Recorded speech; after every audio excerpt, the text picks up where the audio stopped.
네. 2년 전에 제주도에 예멘 난민들이 왔었습니다.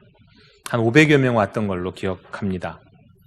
이 난민이라고 하면은 전쟁이라든가 테러, 극도의 빈곤, 자연재해 그리고 정치적인 괴롭힘을 피해서 고국과 집을 떠난 사람들, 이렇게 얘기할 수 있겠습니다. 그런데 그 예멘 사람들, 제주도에 온 우리 난민들을 향한 우리 대한민국의 시각이 한마디로 말하면 잠재적인 범죄자라는 그런 관점으로 바라보는 것 같았습니다. 무슬림이기 때문에 그 안에 IS가 숨어 있을 수 있다. 이런 이야기들이 굉장히 많이 돌았습니다. 실제 그랬을 수도 있습니다. 하지만 그리스도인들은 어떻게 바라보는가 하고 그리스도인들의 시각을 유심히 또 살펴봤더니 그리스도인들도 비슷했습니다. 아니, 오히려 더 심한 경우도 많이 있었습니다. 더 많이 이야기하고 더 나쁜 이야기들을 막 퍼뜨리는 분들이 있는 것을 보았습니다. 그런데요, 생각해보면 우리가 읽는, 방금 전에도 읽었던 이 성경은 어떻게 보면 난민의 책입니다. 적어도 난민의 출신들, 난민을 위한, 난민을 경험한 백성들이 읽고 이 말씀으로 위로를 얻고 이 말씀으로 살아갈 길을 얻었던 책이라고도 말씀드릴 수 있겠습니다. 그런데 이런 난민을 위한 책, 어느 정도이냐면 성경을 우리가 읽다 보면, 특별히 구약 성경을 읽다 보면 조금 배타적인 것 같다는 느낌이 드는 부분들이 참 많이 있는데, 그렇게 배타적으로 보이는 구약 성경에도요, 고아와 과부와 나그네를 환대하라는 말씀이 여러 번 반복됩니다. 이렇게 생각할 수도 있겠죠. 이스라엘 백성들이, 유대인들이 워낙에 고아나 과부와 나그네들한테 못되게 구니까 그런 말씀을 자꾸 하시나 보다, 이렇게 생각할 수도 있습니다만, 그것보다는 이스라엘 백성들이, 유대인들이, 이 성경의 사람들이 누구보다도 고아와 과부와 나그네의 입장을 잘 알기 때문이라고 말씀드릴 수 있겠습니다. 그들의 역사를 통해서 그들은 수많은 고아가 생기는 것을 경험했고, 또 남자들이 전쟁터에 가서 죽는 것을 보면서 수많은 과부들이 생겼었고, 또 국민 전체가, 민족 전체가 거의 난민이 되다시피 떠돌아다니는 일들도 여러 번 있었기 때문입니다. 그러므로 오늘날 우리가 살아가는 그리스도인들도, 적어도 우리가 성경의 사람이라고 말하려고 한다면 난민에 대해서는 세상 사람들과는 좀 다른 관점과 다른 시선을 가지고 있어야 하겠습니다. 어떻게 말해야 할 것인가? 그러니까 불확실한 근거에다가 과장된 생각이, 덮여진 생각을 나의 관점으로 받아들이기보다는, 예를 들면 그거죠. 테러 분자가 있다? 아니, 있을 수도 있지만, 가능성이 없지는 않지만 그건 추측이잖아요. 그런데 그보다 더 확실한 건 뭡니까? 500여 명 중에 절대 다수는 그야말로 생명의 위협을 느끼고는 생존을 위해서 탈출했다고 하는 사실, 이거는 사실이거든요. 이 사실에 근거해서 이 사실을 중심으로 바라봐야 하지 않을까 하는 것입니다. 혹시 테러리스트가 있다, 위험한 사람들이 있다, 그건 정부나 정보기관이 할 일이고요. 우리 국민들은 그보다는 사실에 기초해서 더 관대하게, 특별히 우리 그리스도인들은 성경적으로, 성경이 구약 신약 할 것 없이 말씀하시는 것이 고아와 과부와 나그네를 환대하라는 말씀을 하셨으니까, 그 관점에서, 또 예수님이 생명을 살리시는 일을 위해서 십자가에 죽으시고 부활하셨으니까 생명을 살리는 일이 먼저다, 이런 관점에서 우리가 난민들을 대할 수 있었어야 했다. 이것이 지금 생각해도, 또 그때도 생각하면서 여러 번 반복하게 되고 성찰하게 되고, 조금은 우리 그리스도인들이 그렇게, 교회가 그렇게 하지 못한 것에 대해서는 조금 얼굴이 뜨거워지게 하는 그런 장면이기도 했습니다. 난민. 제가 오늘 아동 소설을 하나 소개해 드리려고 합니다. 사실 아동보다는 성인이 더 많이 읽은 소설입니다. 픽션이고 허구이죠. 그러나 아주 역사적인 사실에 기초해서 기록된 책입니다. 온갖 낡은 이념과 갈등 및 혐오를 조장하는 세상과 거기 동조하는 아주 일부 이 그리스도인들의 시선보다는 훨씬 더 바람직한, 훨씬 더 건강한 시선을 우리에게 주는 책입니다. 난민, 그 중에서도 어린 아이의 입장에서 바라본 난민의 삶이 그려지고 있는 소설인데요. 정확한 제목은 난민 새 아이 이야기입니다. 여기에는 새 주인공이 등장합니다. 1938년 나치 독일에 사는 유대인 소년 조셉, 1994년 한참 뒤죠. 쿠바에 사는 소녀 이자벨, 그리고 2015년 시리아 알레포에 사는 소년 마흐무드. 이 세 명과 그 세 가족의 이야기가 계속해서 번갈아 나오면서 사건이 진행됩니다. 거기에는 역사적 근거가 있습니다. 나치가 유대인을 600만 학살할 전후의 무렵에 그 중에서 유대인들이 일부가 배를 타고 쿠바로 도피했습니다. 대서양을 건너서. 처음엔 좀 받아주다가 쿠바가 이제 더 이상 유대인들을 받아주지 않자 미국으로 가는데 미국에서도 받아주지 않고 영국으로 가서 영국에서 소수가 내리고 또 결국 나머지는 다시 유럽 땅에 내리게 됩니다. 그렇게 유럽에 내렸던 많은 유대인들 가운데서는 나중에 다시 이 나치의 가스실로 끌려가는 사람들도 많이 있었다고 합니다. 역사적 사실입니다.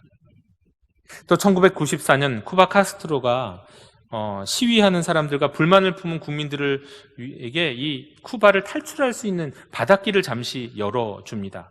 한 5주 동안에 3만 5천의 쿠바 사람들이 이 한 100몇십 킬로 되는 이 바닷길을 통해서 미국으로 넘어가려고 배를 타고 갑니다. 제대로 된 배도 아니에요. 막 만들어 놓은 뗏목 같은 것을 타고 갑니다. 상당수가 빠져 죽습니다. 그때 이제 이 쿠바 사람들이 그렇게 할 수 있었던 이유는 뭐냐면 미국이 일부러 쿠바가 무너지는 것을 유도하기 위해서 젖은 발, 마른 발 정책이라는 걸 폈습니다. 젖은 발이라고 뭐냐면 미국으로 들어오다가 바다에서 잡히면 다시 관타나모 수용소를 갔다가 쿠바로 이송이 되지만 어떻게든 그 미국의 땅을 밟고 잡히면 영주권을 주는 겁니다. 그러니까 많은 쿠바의 사람들이 이것을 희망을 갖고 그 바닷길 100몇십 킬로 되는 바닷길을 가다가 빠져 죽었습니다. 역사적 사실입니다. 또 2011년 발발된 시리아 내전, 순위파와 우리가 잘 아는 시아파 간의 관계, 갈등, 또 정부군과 반군, 그리고 그 사이에 있는 IS, 그리고 그 뒤에서 지원하는 미국과 러시아와 또 이란, 이런 나라들이 있는데 이로 인해서 막 그냥 그 엄청난 전쟁과 학살들이 계속해서 폭격들이 이루어지니까 시리아 사람들이 살 수가 없어서 2100만의 국민 가운데 1200만 명이 난민이 되죠. 그 1200만 명의 난민이 주로 터키로 걸어서 올라갔다가 터키에서 배를 타고 또 그리스로, 또 그리스에서 유럽 각지로 막 흩어져 버렸습니다. 엄청난 난민의 대열이 이루어졌습니다. 이런 실제로 있었던 사건 위에 만들어진 하나의 가상의 이야기이지만 또 이렇게 각각 다른 시대, 다른 나라에 사는 다른 아이들의 이야기인데 이것이 계속 번갈아 계속되다가 마지막에는 결국 대부분 이제 탈출에는 성공하지만 많은 가족을 잃기도 하고 심지어 어떤 주인공은 죽기도 하고 또 어떤 주인공은 또 다른 난민, 주인공을 수십 년이 지난 이후에 만나서 환대하는 그런 장면도 나옵니다. 아주 드라마틱한 장면입니다. 저는 적어도 이 난민에 대해서 우리가 바라보는 관점이라고 하는 것이 이념적 관점이라든가 테러 분자, 위험성 이런 관점보다는 고향을 등지고 떠날 수밖에 없었던 그 부모님을 따라가는 어린 아이의 관점으로 바라봐야 된다. 그것이 더 건강하다. 그것이 더 기독교적이다. 확신합니다. 이것이 더 하나님의 시선에 가깝다는 거죠. 저는 이 소설을 읽으면서 또 그런 생각도 했습니다. 거기는 이제 기독교인이 아니라 다 이제 어떻게 보면 다른 종교를 믿는 또 무신론자도 있고요. 그런데 이 기독교인이 제대로 아닌 이 아이들과 그 가정들을 하나님 과연 어떻게 도우실까? 물론 소설인데도 그런 생각을 했어요. 안타까운 일도 많았지만 그래도 생존하는 이 아이들과 가정을 바라보면서 저는 하나님은 인간을 겉으로 드러나는 종교나 이념이나 인종이나 성별이나 국적으로 판단하시지 않는다 하는 것을 확신했습니다. 여러분, 우리 가운데 내 자녀가 기독교인이 아니에요. 교회를 다니지 않습니다. 다른 종교를 닦고 이단을 찾았어요. 그렇다고 배고프고 고통받고 굶고 있는데 외면하시겠습니까? 병들었는데 치료해주지 않겠습니까? 힘으로 강요하겠습니까? 누구도 그러지 않을 겁니다. 마치 우리 기독교인이 아닌 세상 사람들은 어떻게 보면 특별히 난민들은 아버지와의 관계는 끊어졌지만 아버지는 한시도 그를 잊지 않았던 성경에 나오는 탕자와 그 아버지와의 관계와도 같다고 말씀드릴 수 있겠습니다. 여러분, 이게 아직도 받아들이지 않는다면 여러분, 갓난아이를 바라보는 여러분의 눈을 한번 생각해 보십시오. 갓난아이를 보면 그 갓난아이 부모가 누군지가 그 눈에 들어옵니까? 또 갓난아이를 보면 얘가 백인이네 흑인이네 뭐 어느 나라 사람이네 어디 출신이네 이런 것들이 눈에 들어오나요? 그냥 아이는 이쁘고 귀엽고 사랑스러운 겁니다. 한없이 이쁘고 말이죠. 거기다가 세상이 만들어내는 딱지, 뭐 이슬람이고 다른 불교고 흑인이고 이렇게 보는 사람은요, 이거 병든 사람입니다. 병든 사람이에요. 치료를 받아야 됩니다. 영적인 치료가 필요합니다. 오늘 성경의 이야기 속에는요, 아버지와 집으로부터 버려진 듯이 보이는 어머니와 아들의 이야기가 나옵니다. 어린아이의 미래가 사실은 지금의 이 중동의 수많은 무슬림으로 이어진다는 것 우리도 알고 있는데 하나님도 당연히 알고 계시겠죠. 이스마엘의 후예가 지금의 중동 사람들이라고 대부분 말하지 않습니까? 하나님도 아셨어요. 하지만 하나님은 난민과 같은 상황으로 내몰린 이 엄마와 어린 아이를 돌보신다. 이것이 오늘의 말씀의 핵심입니다. 일단 사건의 시작을 보겠습니다. 사건의 시작은 하나님의 약속의 열매로 맺었던 이삭이 젖을 떼는 날에 이뤄집니다. 아마 당시에 고대 중동 지방에는 젖을 떼는 나이가 굉장히 늦었다고 해요. 빠르면 만 3세에서 뭐 4살, 5살까지도 젖을 먹였다고 합니다. 그런데 그날 일찍이 아브라함의 아내 사라의 요구 때문에 아브라함과 결혼 아닌 관계를 맺어서 낳은 아들 이스마엘이 이삭을 놀려요. 비웃는다고도 볼 수 있습니다. 또 어떤 성경이 아닌 유대인들의 해석에 따르면 이스마엘이 이삭을 시기해서 내가 이 집의 장자야 뭐 이렇게 외치면서 어떻게 보면 이삭을 위협했다 이렇게 해석하는 경우도 있어요. 이건 해석이지만 여하간 분명한 건 이스마엘이 뭔가 이삭에게 위협이 되는 말과 행동을 보여준 겁니다. 그러자 사라가 아브라함에게 여종과 하갈과 아들을 내쫓으라고 합니다. 이삭과 함께 기업을 얻지 못하리라 말하면서 말이죠. 이것은 사라의 이야기이기도 하지만 사실은 하나님이 그렇게 하신 이야기 그대로라고도 할 수 있겠습니다. 아버지 아브라함은 근심하죠. 어떻게 하갈과 그 아이를 내쫓는가? 그때 하나님이 말씀하십니다. 근심하지 말고 사라 말대로 해라. 이삭이 유일한 너의 상속자다. 하지만 이스마엘도 한 민족, 너의 자손이기 때문에 큰 민족을 이루게 할 것이다 라고 약속하셨습니다. 그러자 아브라함은 단호하게 떡과 물 가죽 한 부대를 가져다가 하갈의 어깨에다가 메워주고는 떠나게 합니다. 좀 가혹하죠. 그런데 이런 일들이 실제로 역사적인 근거도 있습니다. 기원전 1875년에 쓰여진 것으로 발견된 이슈타르 법전이라고 하는 것이 있는데요. 거기에 보면 이런 내용이 있습니다. 주인이 여종을 통해서 아이를 얻으면, 근데 아이를 얻었는데 그 아이를 정당한 자식으로 인정을 할 때는 상속을 해줄 수 있고, 주인이 만약에 그 여종에게 자유를 주면 그 여종과 그 여종의 자식은 어떤 유산 상속권도 포기하고 그냥 나가야 되는 거예요. 그것이 중동의 법에 있었던 하나의 관습처럼 있었던 겁니다. 지금 그런 일이 벌어진 겁니다. 알지도 못하던 객을 위해서도 송아지를 잡고 빵을 굽고 잔치를 벌였던 아브라함이 어떻게 그런 일을 할 수 있을까 하는 생각도 당연히 듭니다. 너무 가혹한 것 아닌가. 그래서 자기 자식인데 그리고 자기 자식이 엄마인데 여종이라 할지라도 말이죠. 그런데 바로 뒷장을 보면 이해가 되는 부분이 있습니다. 22장에 보면 모리아산에서 아브라함이 자기 외아들 이삭을 바쳐요. 이미 바친 거나 마찬가지입니다. 다 바쳤어요. 제물로 바칩니다. 어떻게 그럴 수가 있었을까요? 하나님의 약속을 믿었기 때문입니다. 아브라함이 이삭을 바칠 때 그렇게 할 수 있었던 이유도 하나님의 약속을 믿었기 때문이요. 아브라함이 하갈과 이스마엘을 떠나보낼 때도 그렇게 할 수 있었던 이유는 그렇게 가혹해 보이지만 하나님의 약속을 믿었기 때문이라고 성경은 말씀합니다. 그 약속을 믿었기 때문에 하갈과 이스마엘은 그냥 아주 간단한 물과 간단한 것만 갖고는 며칠 먹을 수도 없는 음식을 갖고 떠나게 되는 거죠. 브엘세바 광야에서 방황했습니다. 머물 곳이 없이 인적이 없는 곳에 하갈과 이스마엘은 난민과 같은 신세가 됐죠. 드디어 얼마가 지났을까요? 물이 떨어집니다. 목말라서 지쳐 쓰러져 갑니다.